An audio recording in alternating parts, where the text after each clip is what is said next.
Hey, welcome to the JondaKnows Show. I'm Jonda, and I'm really excited to be back with another episode today. So if you are returning, thank you. Please make sure that you like this video and share it with anyone you believe can benefit from this information. And if you are new here, welcome. We would love to ask you to do a favor, and that is subscribe to the channel. That will actually help us get this information out to more people just like you. And be sure to click the notification bell. Select all, and that way you'll be notified every time we drop a new episode.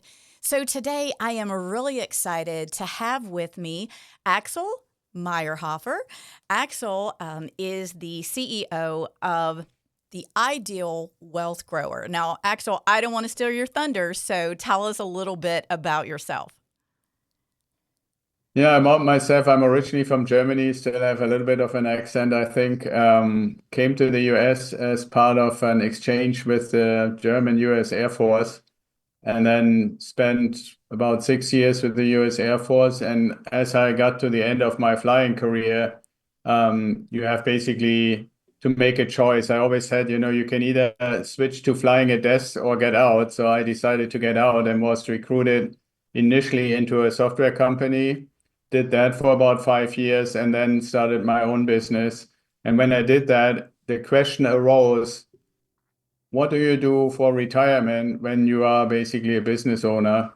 And initially just wanted to do this all by myself, just for our family, but I'm a little bit of a blabbermouth, so it's actually good to be on a podcast or a video, So I talked about it, what was going on and what was I researching and so forth. And initially the core part of my network started saying, hey, this sounds interesting. Can I do this too? If I were to do this, could you help me? And so forth. And I did, until a really good friend said, are you aware that you're giving all of this away for free and it's actually valuable? Maybe you should really turn this into a business. And that's how Ideal Wealth Grower was born. All right, so you're being very modest, and I want to know the secret sauce. So, what was it that you were researching, and what is it that you have done to kind of prepare, as you say, for retirement? And that's very true, Axel. When you're a business owner, you have different options, and it's a good idea to always diversify. So, tell us a little bit about what you discovered. Well, the first thing was, and it is somewhat relevant to think about what are the times we live in. At the time when I first started looking into this, it was relatively shortly after the dot-com bubble had burst on Wall Street. Sure.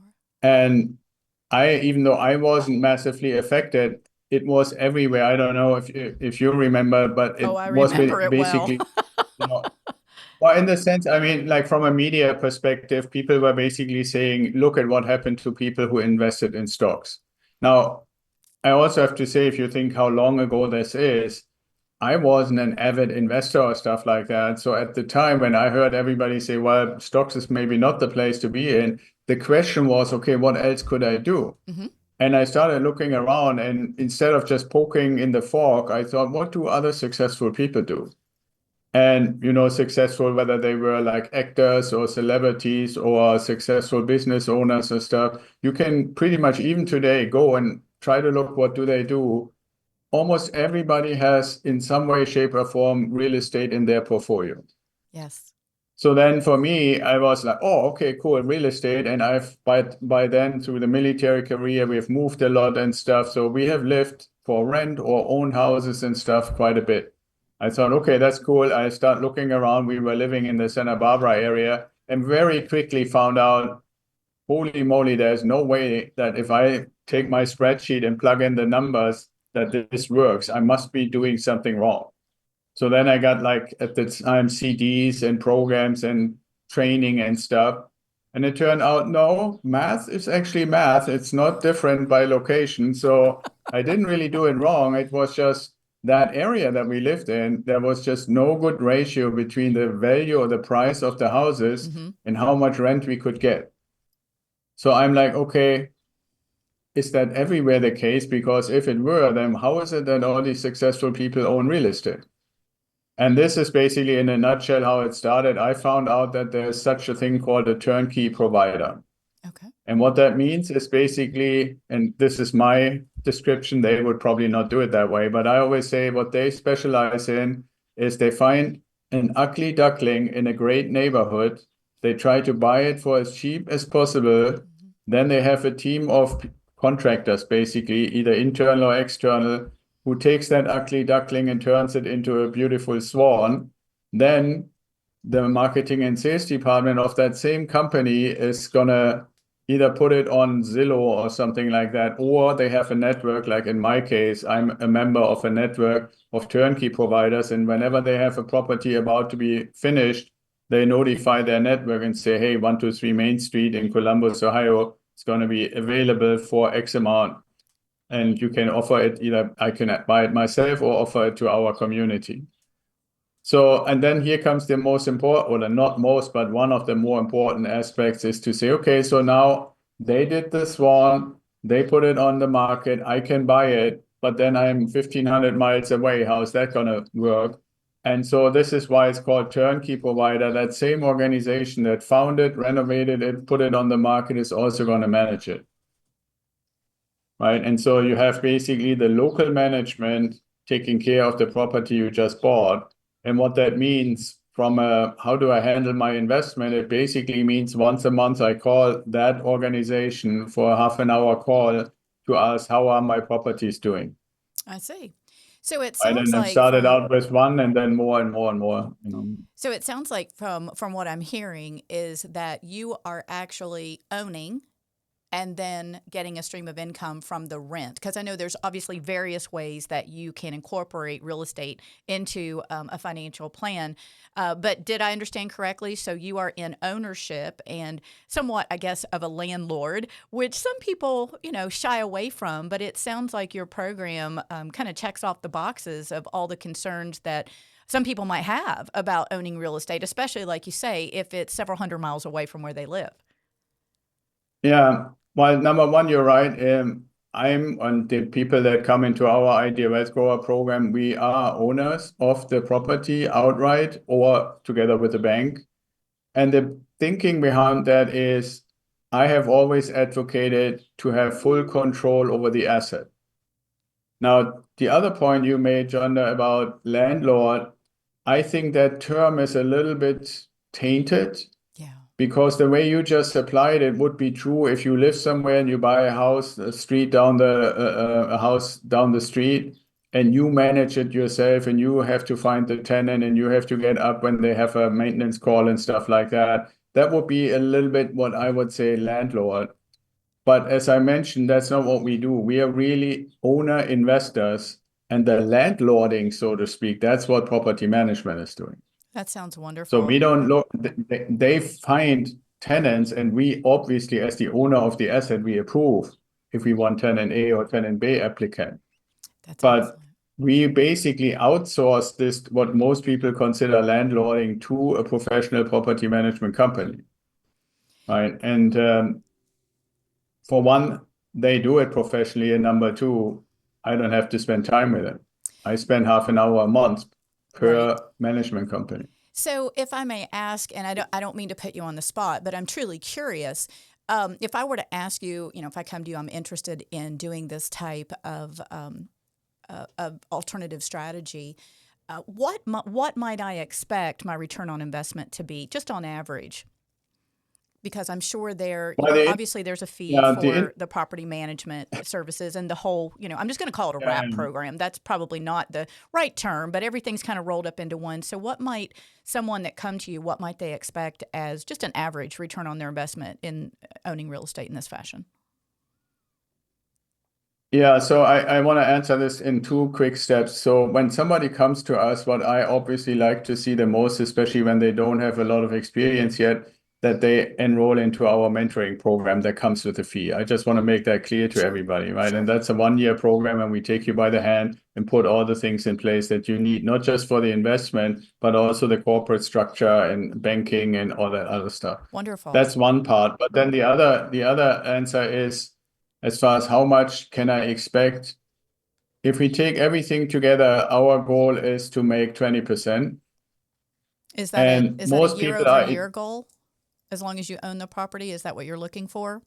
Yeah, exactly. Well, it's actually, I would have to be if I want to be super specific, it would be in the first 27 and a half years.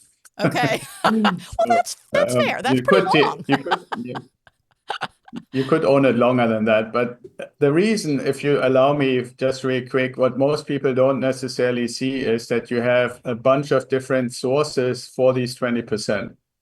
You know, what most people know is, okay, I buy stock in a company, and then if the company does well, the stock increases in value. And then if I were to sell that stock, I make a profit, you know, and that's my profit. Mm-hmm. And if I held it for 3 years and I made 30%, then I can say I made 10% per year. Yes. In residential real estate, it's a little different. The one thing where you make profit is obviously when the value of the property itself increases. Certainly. Right? Let's say you buy a $200,000 house and the value increases by 3%. So you made $6,000, right? You didn't get it paid out into your bank account, but it is value that you have. People also call that equity. Absolutely. Now, the other thing that you have is let's say you used the bank. So you put 20% down, $40,000, the other $160,000 comes from a bank or some lender. That needs to be paid back. Mm-hmm. So your tenants, part of what they give you in rent goes to pay back that mortgage. Absolutely. Right. And I always say in a deal like that, $200,000 deal, you can expect between $1,000 and $2,000 per year in paid back principal, okay. Not the interest, building your but equity, sure. How much your mortgage actually went up. That's in a way income. Mm-hmm. Again, you don't get it to your bank account, but it's part of the income. Now, then the next thing that happens, which you also don't have with stock investment, is you own the property, and the government in the US says, well, if you own a property and you make that property available to the public, we allow you to treat that as if you bought a machine for your company. And everybody knows that machines and companies don't last forever. Correct. So the government decided a house that is offered to the public for rent lasts 27 and a half years. So it's depreciation? Is that what you're getting at? The depreciation of the asset? Well, kind of, yeah. So if we were, instead of buying it for 200,000, let's say we were sneaky and we bought it for 275,000, just between you and me, right? Like we are these smart people who only buy the perfect price, because that means every year for 27 and a half years, we can write off $10,000 on our tax return.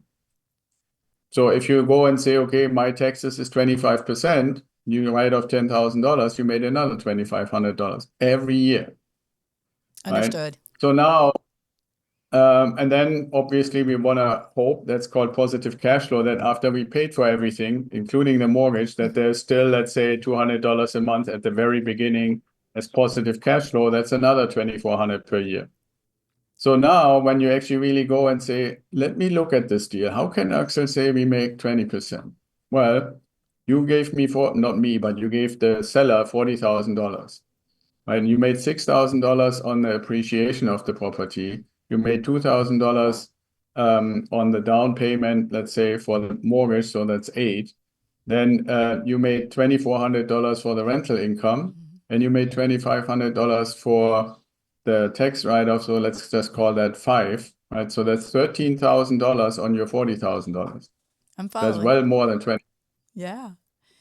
So and that's not just one time, it's every year for 27 and a half years, right, assuming these variables are fundamentally the same. Now, experts would say, yeah, that's the $2,000 is only in the first few years, and then it becomes $1,200, and then becomes $1,500, and then becomes, yes, when you pay back a mortgage, the longer you pay back, the higher the principal gets. But all intents and purposes, if you just look at these few things that I mentioned that are not specific to what we do, that's for any house or duplex or triplex that you own and rent out. So to say we aim for 20% is, I think, modest, it's conservative. You could do more, but that is actually basically by just bringing all the little amounts together and hold it against what you put in. So, Axel, you have definitely piqued my interest. I certainly want to know more. One of the key things I heard you say is that, ideally you don't just want to own one property. You want to own Right. multiple properties and increase, your income and your return by owning multiple properties. So before we close out for today, please tell our listeners how they can learn more about how they can reach you and learn more about working together. Yeah, the easiest is just go to idealwealthgrower.com. And when you get to the homepage, there's at the top right-hand corner, there's a little button to schedule a complimentary call. And then we have like 45 minutes to discuss what's your situation, what exactly are you looking for, and are we a good match? And that's the easiest way to go. That's great. Axel, thank you for that information today.